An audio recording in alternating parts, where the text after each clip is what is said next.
You'd better get ready. My father's voice cracked like a whip across the dinner table, heavy with both pride and venom. Your days in that house are over. It belongs to your brother now. The sound of his words struck harder than the clinking of cutlery, louder than the old clock above the mantel ticking its merciless seconds. My brother swirled wine in his glass like a man who'd already won. My mother's laughter was thin and jagged, slicing the air as sharply as the carving knife beside the roast. And suddenly the smell of dinner was no longer just meat and herbs. It was betrayal simmering slow. Hello, my name is Evelyn Cross. People always speak my name like it's delicate, something embroidered on prayer lists or etched into wedding invitations. Not like it belongs here, in this house where love has gone sour. But I wear my name differently now, like steel wrapped in silk. I didn't fight back that night. Not when my father spit flew with every sentence. Not when my brother flashed that thief smile. The smile of a man handed keys to a kingdom he never lifted a brick to build. I sat still, my lips pressed shut, because sometimes silence lasts longer than shouting. I fixed my eyes on the table. The chandelier's light fractured in the crystal glasses, warping into ghostly shapes. My palms pressed flat against my knees, nails carving little crescents into my skin. My nerves screamed to claw, to take back what was mine. But I inhaled slow, deliberate breaths. I let them believe they had won. This betrayal wasn't new. It had been etched over years like initials scratched into a wooden bench. Small favors passed in glances, inheritance whispered behind closed doors, promises altered in secret. Tonight wasn't the crime. Tonight was the unveiling. The moment they stopped pretending I was family at all. When the dinner ended, their laughter trailed through the halls like echoes in a crypt. I stayed behind. I ran my fingertips along the edges of furniture as though I were blind, memorizing each corner as a farewell. The dent in the banister from the day I slipped down the stairs as a child. The scorch mark on the kitchen counter from my first attempt at cooking. The faint depression in the couch where I used to cry into my mother's lap. Every touch was both a goodbye and a seed. I wasn't leaving as a victim. I was leaving armed. I reached into the potted fern by the window and closed my hand around the spare key hidden there. It was cold, weighty, a piece of metal and a promise. Every door here still open for me. I slid it into my pocket like a secret. My father's voice echoed, "Your time in that house is running out." No, I thought. My time in this house is only beginning. And when they walked back through that door 48 hours later, they would regret ever underestimating me. The house was silent once they left, not peaceful, but charged. Silent like a stage before the curtain rises. Every room held its breath. I walked slowly, deliberately, through each one. Not to cling, but to reclaim. In my father's study, I pulled open drawers. Contracts, deeds, neat signatures lined up like soldiers. He thought those pages were untouchable, locked by his authority. But I'd watched his hand sign every check, every mortgage. I knew where the ink trembled, where the power bled. I slipped a few papers into a folder. Not theft, just evidence. A reminder that his empire wasn't invisible to me. In the kitchen, my mother's recipe book sat heavy with years of sauce stains and grief. I tucked a note between its pages. Not a threat, not yet. Just a warning written in my sharpest script. A house remembers who it belongs to. Upstairs, I opened my brother's desk. Behind old comic books and faded photographs, I found a receipt. Proof he'd stolen money that was mine. Proof louder than any accusation I could have hurled across the dinner table. I left subtle signs behind. Nothing they'd notice immediately, but small, unsettling shifts. The family photo on the mantel turned slightly to the left. A coat in the closet hung inside out. A single glass missing from the cabinet. Not vandalism. Precision. Each act a whisper, I am still here. By the time I lay in my old bed, moonlight streaming through the blinds, the house felt like a chessboard mid-game. My pulse slowed. My plan breathed beside me like a living thing. The stage was set. The house breathed again, not as theirs, not even as mine, but as something watchful, something waiting.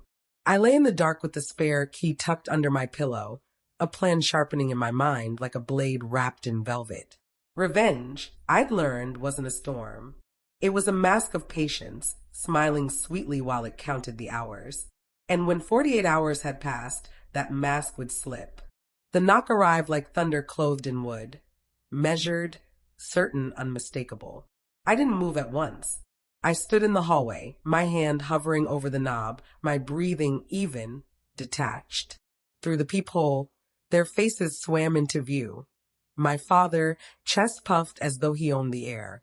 My mother, clutching her purse like a trophy. My brother, grinning as if rehearsing his victory lap. They looked like monarchs returning to a plundered castle. I slid the door open a fraction, the security chain still fastened. Their eyes swept past me as though I were the hired help. My father pushed, but the chain held. "You're still here," he boomed, "but not for long."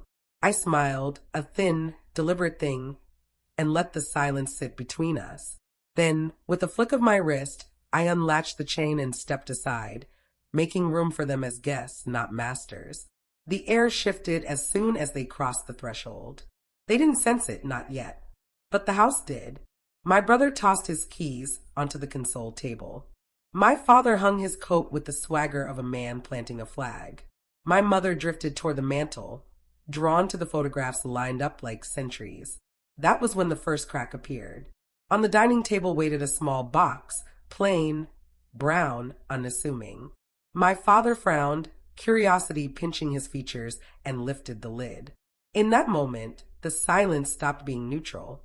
Inside lay his old wristwatch, a faded photograph, and a neat stack of documents arranged like evidence before a jury. His hand faltered halfway to the air. My mother's breath snagged. My brother leaned closer, his smirk thinning when he noticed the receipt placed on top.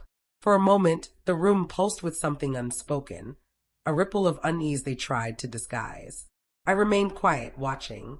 Their eyes flicked from object to object, trying to decode the message. They didn't know it yet, but the house no longer bowed to them. It belonged to me, and I would haunt it my way. And haunting, I discovered, wasn't about noise.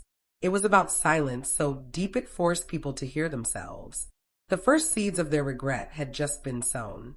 My father's jaw tightened as he leafed through the papers, each page a mirror reflecting his own neglect. He slammed the lid shut, but the flicker of doubt still trembled in his eyes. "This is nothing," he barked, but the steel was gone from his voice. My brother laughed too loudly. A whistle passed a graveyard. "She's just being dramatic, Dad. Always has been." But his fingers toyed with that damning receipt, his grin trembling at the edges.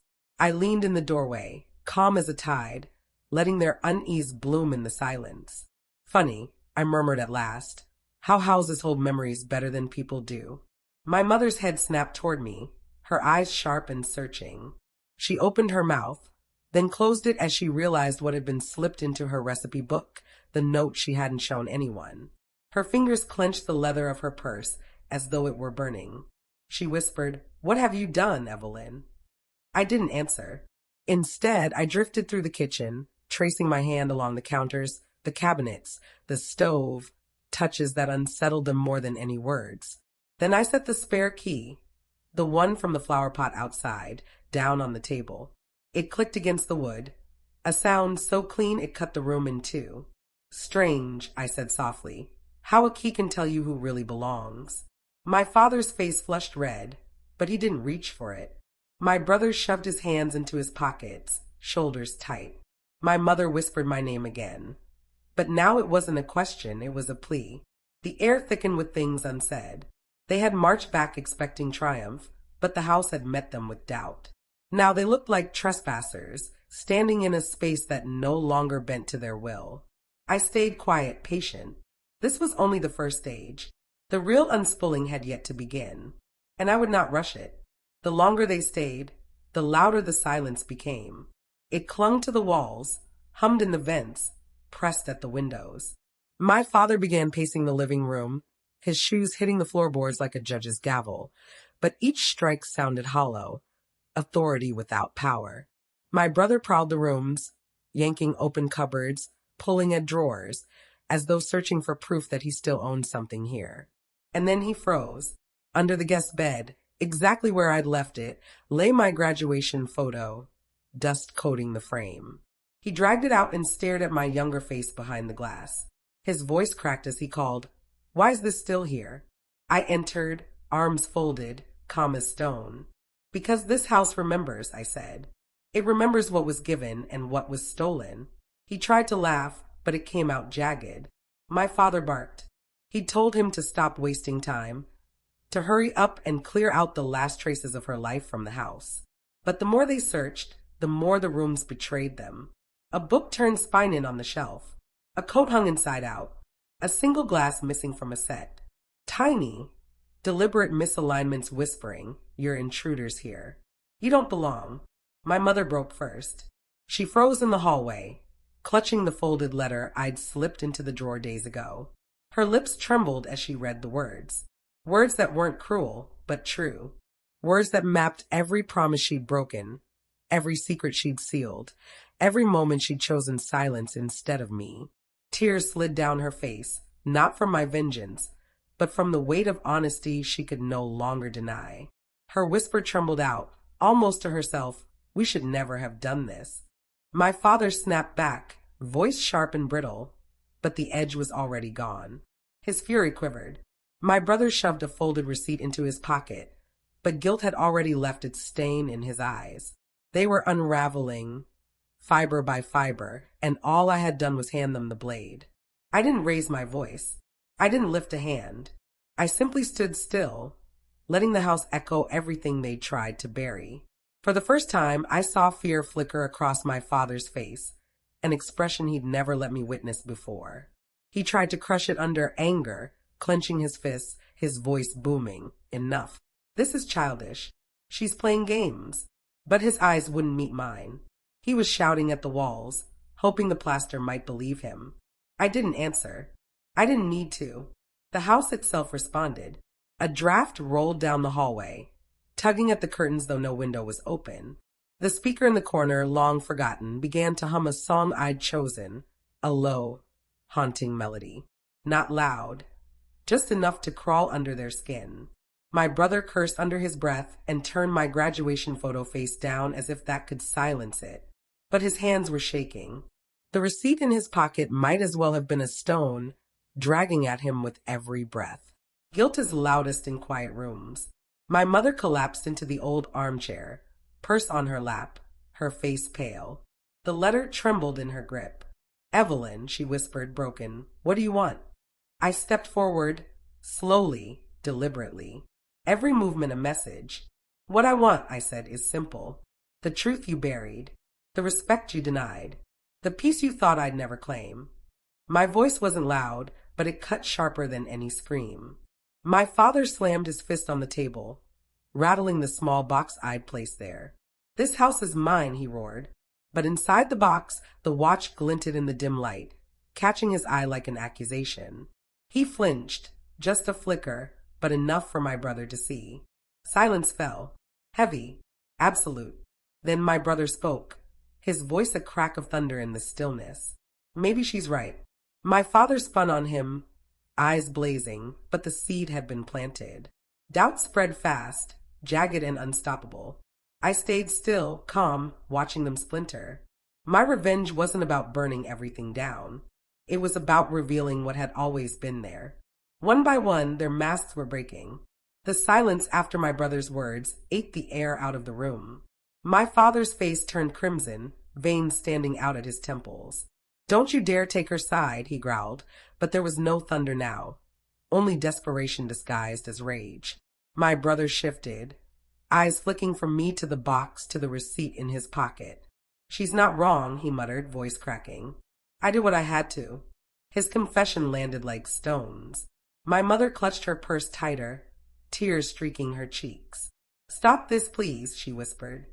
But her plea wasn't for me. It was for them, the men who had finally been forced to see the mirror I'd built for them. I stepped into the center of the room, steady as a heartbeat. My pulse had slowed, every breath deliberate.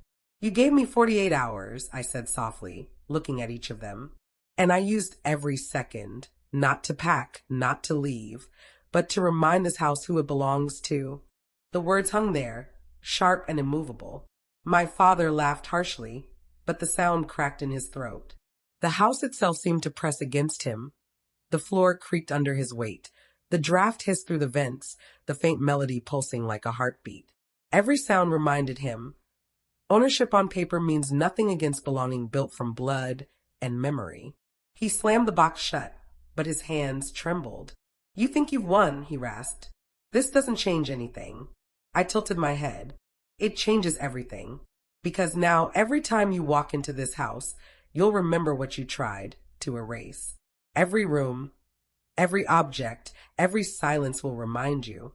They stared at me, my father trapped in anger, my brother drowning in guilt, my mother shrinking under regret, and for the first time, I stood in control. The storm had reached its peak. All that remained was the ending. The air felt charged, almost electric. My father's voice had shriveled to a rasp. My brother couldn't meet my eyes. My mother sat hunched, the letter still trembling in her hands. They had come expecting to claim victory. Instead, they were choking on their own sins.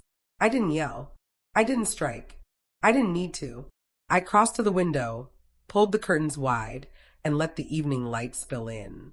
Dust swirled like gold in the beams, clinging to old furniture, old photographs, the places they tried to erase me from. The house looked alive again, breathing me into every corner. Turning back, I spoke clearly, every word deliberate. You wanted me gone. You thought silence would bury me. But you forgot one thing. This house doesn't belong to the loudest voice. It belongs to the one who carries it. My father opened his mouth, but no sound came. For the first time in my life, he had nothing to say. My brother pulled the receipt from his pocket, staring at it like it was a noose. He dropped it onto the table, unable to hold it any longer. My mother, still weeping, folded the letter carefully and placed it back into her purse as if it were sacred. And me, I set the spare key down on the table, not for them, but for myself. A reminder that no papers, no signatures, no shouted claims could erase the truth now rooted in these walls. I picked up my bag, walked to the door, and paused with my hand on the knob. My voice was calm, steady, almost gentle. This house is mine.